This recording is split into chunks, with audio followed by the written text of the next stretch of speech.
मेरे प्यारे विद्यार्थी छात्र छात्राओं, हिंदी कक्षा में हिंदी क्लास में तुम सबका स्वागत है। सुप्रभात, सुस्वागतम, सुस्वागतम। आज हम विभाग 5 उपयोजित लेखन रचना विभाग में समावेश होने वाले निबंध लेखन के बारे में जानकारी पढ़ेंगे, सुनेंगे, समझेंगे। तो चलो, उपयोजित लेखन रचना विभाग 26 अंक। निबंध लेखन के लिए 7 अंक होते हैं। निबंध लेखन हिंदी की महत्वपूर्ण विधा है। निबंध शब्द नि अधिक बंध से बना है, जिसका अर्थ होता है बंधी हुई रचना, सुगठित अथवा सुव्यवस्थित रूप में बंधा हुआ। निबंध गद्य में लिखी हुई रचना होती है, जिसका आकार सीमित होता है। निबंध के माध्यम से आप सभी के सामान्य ज्ञान की परख होती है। सामान्य ज्ञान के लिए विद्यार्थियों को समाचार पत्र और सुरुचिपूर्ण पत्रिकाएं पढ़नी चाहिए, लेकिन आजकल हमारा पढ़ना ही कम हो गया है। पढ़ने के बजाय हम क्या करते हैं, अक्सर मोबाइल, दूरदर्शन पर देखते रहते हैं। हाथ में मोबाइल और रिमोट, यही हमारे हाथ में रहता है। इसीलिए तो हम निबंध ठीक से तुम नहीं लिख पाते। तो यहाँ पर उन्होंने हमें सूचना भी दी है, कहा भी है कि समाचार पत्र और सुरुचिपूर्ण पत्रिकाएं हमें पढ़नी चाहिए। खेलकूद, पिकनिक यानी सैर और प्रवास के अनुभव भी निबंध लेखन में काम आते हैं। अच्छा निबंध लिखने के लिए निबंध की पुस्तकें भी पढ़नी चाहिए। तो तुमने पढ़ना शुरू किया कि नहीं? पढ़ना चाहिए। निबंध एक प्रस्तावना। निबंध की प्रस्तावना छोटी, प्रभावशाली और रोचक होनी चाहिए। अंग्रेजी में एक कहावत है, इंग्लिश में एक कहावत है, well begun is half done. Well begun is half done, अर्थात निबंध का आधा काम उसकी प्रस्तावना से ही हो जाता है। निबंध में हमें मुहावरों, कहावतों, सुवचनों, लोकोक्तियों का भी प्रयोग करना चाहिए। भाषा के अच्छे प्रयोग द्वारा ही भावों, विचारों और अनुभवों को प्रभावशाली ढंग से व्यक्त किया जा सकता है। एक सूत्रता व्यक्तित्व का प्रतिबिंब, आत्मीयता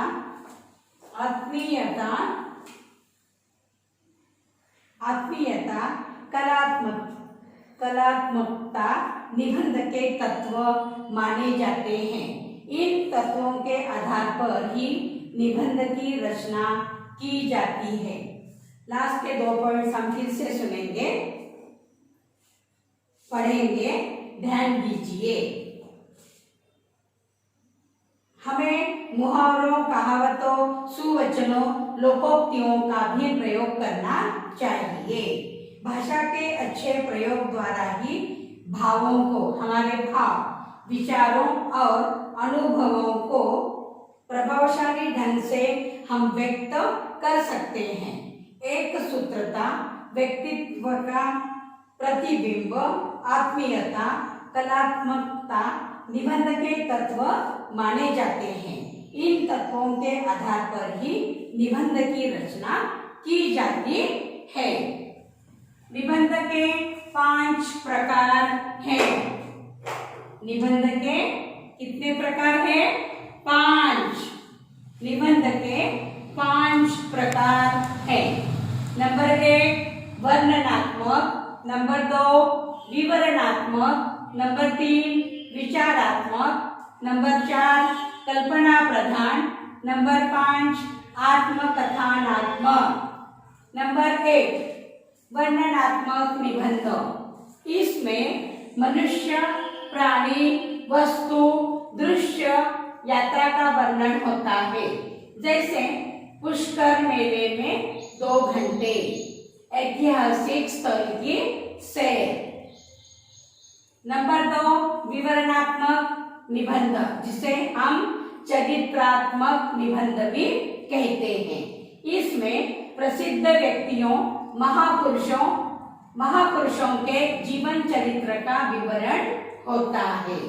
जैसे महात्मा गांधी जी और गान सम्राज्ञी लता मंगेशकर।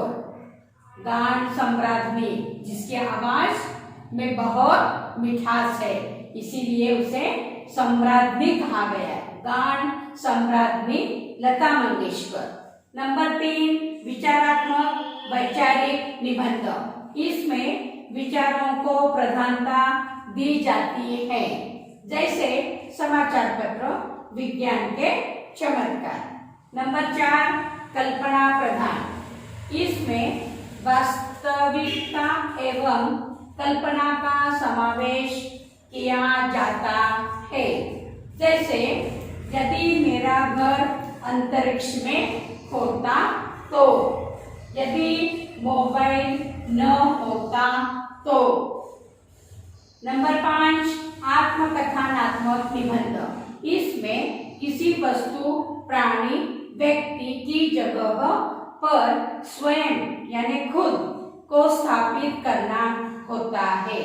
इसमें मैं इस सर्वनाम का उपयोग किया जाता है। जैसे मैं हिमालय बोल रहा हूँ, नदी की आत्मकथा। स्वाध्याय के लिए निम्नलिखित निबंध में से किसी एक विषय पर 80 से 100 शब्दों में निबंध लिखिए। 80 से 100 शब्दों में निबंध लिखिए। नंबर 1 मैं हिमालय बोल रहा हूँ, आत्मकथनात्मक निबंध। नंबर 2 विज्ञान के चमत्कार, वैचारिक निबंध। नंबर 3 मेरे प्रिय लेखक, चरित्रात्मक निबंध। एग्जाम में तुम्हें 3 निबंध दिए जाते हैं, 3 में से 5 में से 3 दिए जाते हैं। 3 में से किसी एक निबंध को तुम्हें 80 से 100 शब्दों में लिखना होता है। समझ गए? तो विभाग 5 उपयोजित लेखन अंक 26 रचना विभाग में नंबर 1 प्रश्न 5वां ओ। नंबर 1 पत्र लेखन 2 में से 1 5 अंक। नंबर 2 गद्य आकलन, प्रश्न निर्मिति करना, 4 प्रश्न तैयार करना, 4 अंक। नंबर 3 वृत्तांत लेखन अथवा कहानी लेखन लिखना, उसके लिए भी 5 अंक। नंबर 4 विज्ञापन लेखन 5 अंक। नंबर 5 निबंध लेखन 3 में से 2 7 अंक। तो इस प्रकार ये 26 अंकों का रचना विभाग उपयोजित लेखन जो हमने देखा है। आज मैं तुम्हें एक निबंध पढ़कर बताती हूँ जो स्वाध्याय के लिए दिया है।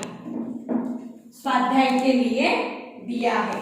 मैं हिमालय बोल रहा हूँ, आत्मकथनात्मक निबंध है। मैं हिमालय हूँ, संसार भर के पर्वतों का राजा मैं तो हूँ। सदियों तक हिम यानी बर्फ, हिम से आच्छादित दूर दूर तक फैली मेरी पर्वत श्रृंखलाएं सुरक्षा रक्षक बनकर अटल खड़ी है। मेरी सबसे ऊंची चोटी माउंट एवरेस्ट है। बदलते मौसम और समय के साथ साथ सुबह से शाम तक मेरी बिखरती छटाएं ही मेरा अनुपम सौंदर्य है। पृथ्वी के उद्भव के साथ ही मेरी उत्पत्ति हुई है और सृष्टि के अंत के साथ ही मेरा अस्तित्व समाप्त होगा। मेरे ही आश्रम में सभ्यताओं ने जन्म लिया, संस्कृतियां फली फूली, पुराणों में वर्णित देवाधिदेव महादेव का निवास स्थान कैलाश पर्वत मेरा ही महत्वपूर्ण अंग है। युगों युगों से योगी तपस्वी ऋषि मुनि मेरी ही कदराओं में और चोटियों पर तप और साधना में लीन रहते हैं। मेरे अंचल में स्थित केदारनाथ, बद्रीनाथ और अमरनाथ आदि तीर्थ स्थान न केवल भारत में अपितु संपूर्ण विश्व में अपने धार्मिक महत्व के कारण प्रसिद्ध है। विश्व के कोने कोने से पर्यटक मेरे धार्मिक महत्व, प्राकृतिक सौंदर्य और वैज्ञानिक रहस्य को जानने समझने प्रतिवर्ष आते रहते हैं। धर्म और विज्ञान का केंद्र मैं ही तो हूँ। आधुनिक युग में अपने भागदौड़ भरे जीवन, शांति और आराम के क्षण पाने के लिए लोग मेरा ही सहारा लेते हैं। संसार भर से पर्वतारोहण के लिए मेरी ही पर्वत श्रृंखलाओं का चुनाव करते हैं। मुझ पर बने पर्वतारोही प्रशिक्षण केंद्र पर्वतारोहियों को चोटियों और शिखरों पर चढ़ने का प्रशिक्षण भी देते हैं। संसार के कुछ गिने चुने पर्वतारोही ही मेरी सबसे ऊंची चोटी माउंट एवरेस्ट के शिखर बिंदु तक सफल पर्वतारोहण कर सके हैं। अब भी कई निरंतर प्रयत्नशील है। मेरी वादियों में जीवन का आनंद और सुख प्राप्त करने के लिए पर्यटकों का आवागमन निरंतर होता रहता है। परिवार और मित्रों के साथ मिलकर बर्फ में खेले जाने वाले खेल जैसे आइस स्केटिंग, स्कीइंग और आइस हॉकी आदि खेल लेकर लोग मनोरंजन तथा जीवन का आनंद उठाने में कोई कसर नहीं छोड़ते। अतः मैं शांति और आनंद का स्थल हूँ, ठिकान हूँ, जगह हूँ। मैं हिमालय भारत के लिए वरदान हूँ। मैं ही पूर्वी तथा दक्षिणी आर्द्र मानसूनी हवाओं को रोककर भारत के उत्तरी राज्यों में वर्षा करवाता हूँ। इससे जल का संकट समाप्त हो जाता है और पशु पक्षी, जीव जंतु, पेड़, फसल, नदियाँ, तालाब सभी समृद्ध और खुशहाल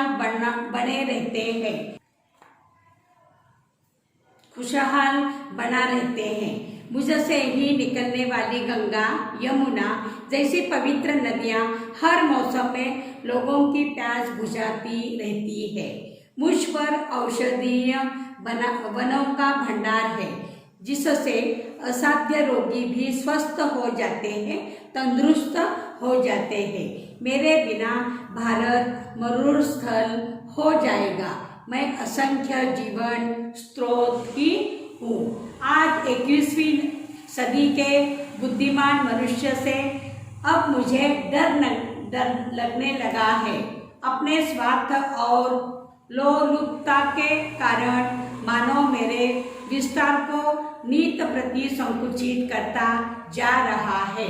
कभी व्यापार व्यवसाय की दृष्टि से तो कभी पर्यटन को बढ़ावा देने के नाम पर मेरी प्राकृतिक संपदा और सौंदर्य को क्षति पहुंचाई जा रही है। जंगलों को काटा जा रहा है, पशु पक्षियों का शिकार किया जा रहा है। यदि समय रहते न चेता गया तो आने वाले समय में मैं नहीं रहूंगा और इसका खामियाजा संपूर्ण जीवों को भुगतना पड़ेगा। तो इस प्रकार हिमालय खुद बोल रहा है, ऐसा आत्मकथा मैंने पढ़ी है। तो समझ गए। उसी प्रकार विज्ञान के चमत्कार, इसमें तुम्हें भी अपने विचार प्रकट करने हैं। तुम खुद मन से लिख सकते हो। उसके बाद मेरे प्रिय लेखक चरित्रात्मक निबंध है। किसी एक लेखक का पूरा वर्णन तुम्हें लिखना है। जैसे प्रेमचंद मशहूर प्रसिद्ध हिंदी लेखक है, तुम उसी पर भी निबंध लिख सकते हो। मैंने प्रश्न में तुम्हें 3 में से 1 लिखने को कहा है, लेकिन तीनों निबंध तुम्हें स्वाध्याय में लिखने हैं। समझ गए सभी? तो आज उपयोजित लेखन विभाग 5 पूरा हो गया, जो 26 अंकों का होता है। धन्यवाद।